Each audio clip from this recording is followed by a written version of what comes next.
Hello po mga kababayan, mga kaibigan, mga katokis, mga kapots.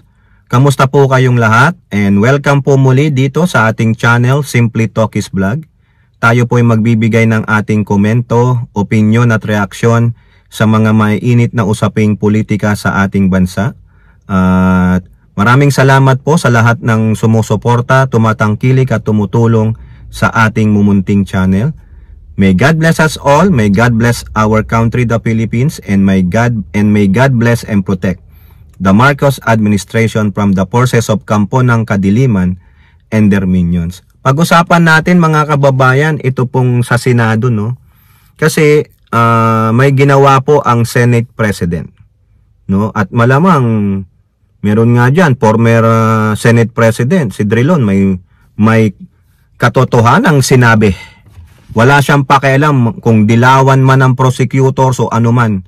Pero mukhang tungkol po ito sa impeachment mga kababayan. At ganun din po si incoming Senate President, former incoming Senator, kasi na-elect po si Tito Sen. No, meron din po siyang sinabi tungkol diyan po sa impeachment. At ang isa pa nating pag-uusapan ay ito pong inyong bagong PMP Chief o Police Director General, Police Major General Nicolas Torre III, PMP Chief. Pero for the meantime, Major General muna na General Torre, kasi hindi ka pa nasi-ceremonial Okay, pero congratulations po sir in advance. So yan po, no? Marami rin po ang sumusuporta kay Police Major General Torre III bilang bagong hepe ng pulis. Okay, so unahin po muna natin ng maiksi itong desisyon ng Senado through their Senate President, Chis Escudero. Kasi po dapat sa June 2nd, ito na pong Lunes, ipipresenta na po yung mga article of impeachment laban sa inyong tokmol, no? At walang kwentang vice presidente. No, 7 po yan yung article of impeachment. Nandyan yung pagbabanta sa buhay ng first couple and the Speaker of the House. Nandyan po yung violation yung sa confidential funds. Nandyan din po yung bribery, no, malversation of funds. Nandyan din po yung hindi ma-declare na assets ni Sara Duterte. Yung extrajudicial killings nung siya ay mayor pa sa Davao. And hindi ko makalimutan ko po yung pang-6, pero yung pang-7, the totality of all the crimes. And then kasama din po dyan yung kung sakaling mag-guilty siya, yung penalty of perpetual disqualification. When they said you are perpetually disqualified to hold office, wala na po. Whether national or local positions, hindi ka na po makakahawak. Unless you've been given pardon by the President. Pwede po yun. No? Mawawala siguro yun. No? Base dun sa pagpapardon sa'yo o sa condition of your pardon. No? Pero ang pwede mo na lang gawin ay maging presidente ng PTA. Baka pwede magbarangay tanod. Hindi ka rin pwedeng magbarangay kapitan Diba, presidente ng kooperatiba. Pinatatawa tayo pero totoo po yan. Pag na-PD o perpetual disqualified ang isang politiko o public servant, wala na po talaga. You will be banned on serving the public because of the high crimes that you committed. Okay? Pag na-impeach, sana ma-impeach tapos ma-PD para wala nang Duterte, visit na ito. No?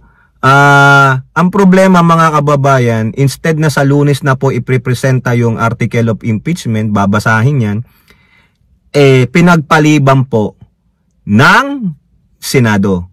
After consultation di umano kay Pangulong Marcos at kay House Speaker Romualdez, they decided to move it to June 11. Bakit po nila ni-move? Kasi po, kailangan po di umano na i-prioritize yung mga LEDAC bills, yung mga priority bills ng Pangulo na napag-usapan sa Legislative, Executive, Development, Council, yung I forgot. Diyan po sa LEDAC na yan, nag-uusap-usap yung leader ng both houses at ang Pangulo, ilalahad ng Pangulo yung kanyang mga priority bills. Ngayon, gagawan po yan ng batas ng Kamara at the same time, ganun din po sa Senado.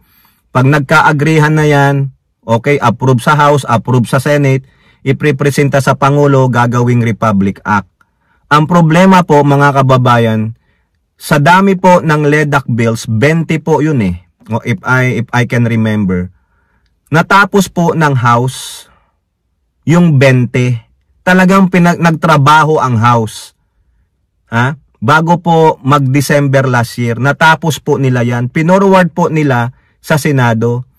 Itong Senado, hindi natin alam kung ano ang tinatrabaho nila, bakit hindi sila makapag-author ng the same bill. Halimbawa lang po, para may idea kayo. Halimbawa lang, yung isang mambabatas, yung isang priority bill ng Pangulo, sige, anti-dynasty law. Gusto ng Pangulo yon. Sige, gawa kayo ng batas ng anti-dynasty law. Sa Congress, sa lower house, yung merong committee na about the dynasty, halimbawa siguro mga electoral reforms, ganon, committee. Magsusulat yan ng batas. Gagawin niya yan. Pipresenta niya sa mga kapwa niya, mga congressman, yung mga susuporta, manghihikayat siya, then ibibigay sa plenary. Priority yan. Aasikasuhin yan. Dapat sa Senado, yung katuwang niya na parehong committee, yung Electoral Reforms Committee sa Senado, gagawa rin ng ganon. Uutusan ng Senate President. Kasi priority bill eh. Halimbawa lang to dapat habang nagsusulat yung sa lower, nagsusulat din yung sa upper house, sa Senado. Ang nangyari mga kababayan, tapos na sa lower house, napagbotohan na, okay, say, majority of them say, yes, we approve on this anti-dynasty bill. Kaso mo, sa Senado, walang sumusulat kung sino dapat. Ganun po eh. Wala. Ngayon, nung pinorward na yan sa Senate, ang ginawa, tinengga pa.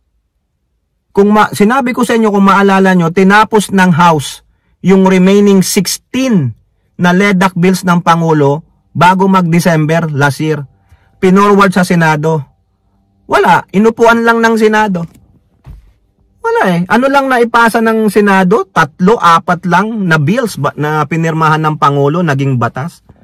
Pero ang dami, 20 po eh. So 16. Anong nagawa nung 16? Kaya ito ang mag-hold up. Yan ang dinadahilan nila na ang dami pang priority bills. Hindi po sa ayaw ng Pangulong Marcos ang impeachment. Hindi niya po pinakikialaman ng impeachment. Sabi niya, ayoko ng impeachment. Sino ba namang presidente na matino ang magsasabing, sige, impeach mo yung vice presidente? Wala po. Even Digong, ayaw niyang i-impeach si Lenny. Diba? Yun ang mga kanilang sariling opinion. So you don't put malice on that. Hindi ini-impluwensyahan ng Pangulo ang Senado. It is just his opinion, no? It doesn't make me good. It doesn't look good to me. If I said yes, kasi gusto ko talaga siyang tanggalin, hindi mamamasamain na naman ng presidente. Di po ba? It doesn't mean that he said he doesn't want impeachment. Nag-a-agree siya sa mga sentimento ng mga ilang DDS. Hindi po eh. Wala po. Kasi walang bahid ng politika. Kasi pag sinabi niyang yes, namumulitika.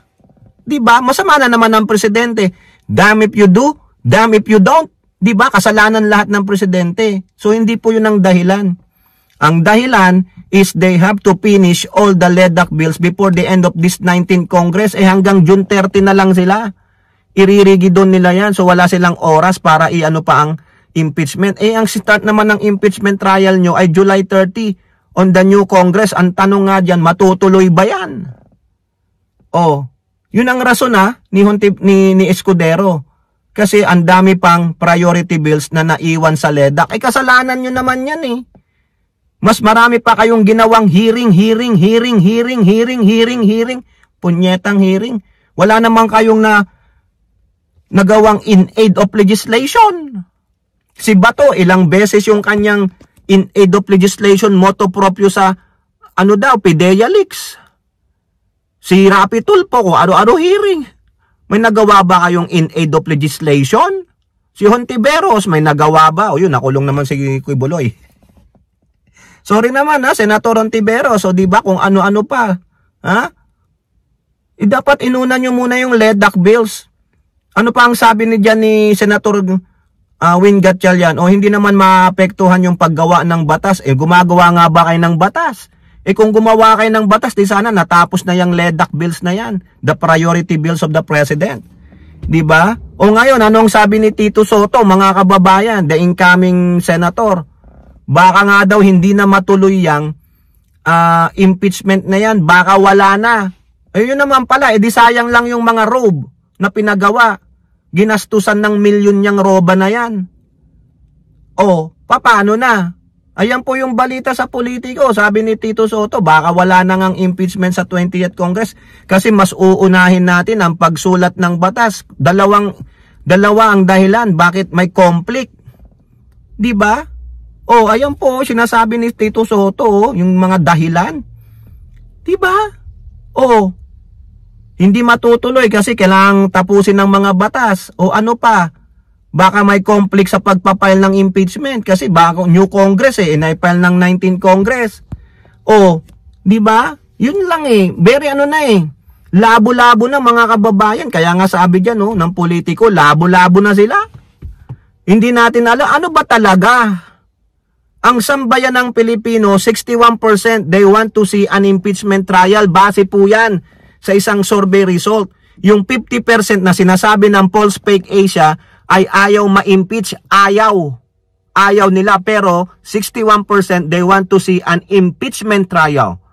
Whether what the result of that, we will accept it. Pero proceed to the trial. Pero sinasabi dito, labo-labo na. May incoming senator na, hindi na matutuloy yan bakit din na lang kayo mag-antay? Ba't kayo nagbibigay pa ng ganyan? Di ba, Tito Sen? Ba't ka pa nagbibigay? Sobra na. Wala you're giving us a false hope. You're conflicting us. Ako po gusto pong matuloy ang impeachment trial. Follow the due process. Tapusin nyo yan kasi nandyan yan sa Constitution pero kayo sa sobrang talino nyo, may dahilan pa kayo, may ganito. Anak naman ng putik, kung talagang sinipagan nyo lang, kung sinipagan lang ng mga senador, inintindi nila yung trabaho nila na gumawa ng batas, hindi yung hearing ng hearing, hindi yung labas ng labas, hindi yung puro recess. Yung Kongreso nga naka-recess sila pero nagtatrabaho pa rin sila. O bakit hindi ginawa yan ng Senado? Kasi mga mga spoiled brat ang mga senador. Pasensya naman kayo dyan magalit na kayo kung magalit kayo. Mas iba po yung priority nila. Ang priority nila ay alam nyo na, butragis na yan. Kung ang pinaprioridad nyo lang ay ang LEDAC bills ng Pangulo, yung hearing naman, pwede nyo namang sabihin, moto proprio. Pero yung LEDAC bills, bakit hindi nyo inasikaso?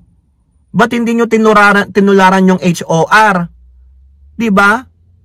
Kung sino pa yung kakaunti, sila pang mga spoiled brat talaga mga entitled Ngayon, ayan ang dahilan ninyo. Inurong ninyo, sabi ni Tito Soto, baka wala na yan. Ibig sabihin, ayaw niya na ng impeachment trial. Ayan. Yan ang binoto ninyong senador. Sayang, kinandidato ko pa man din.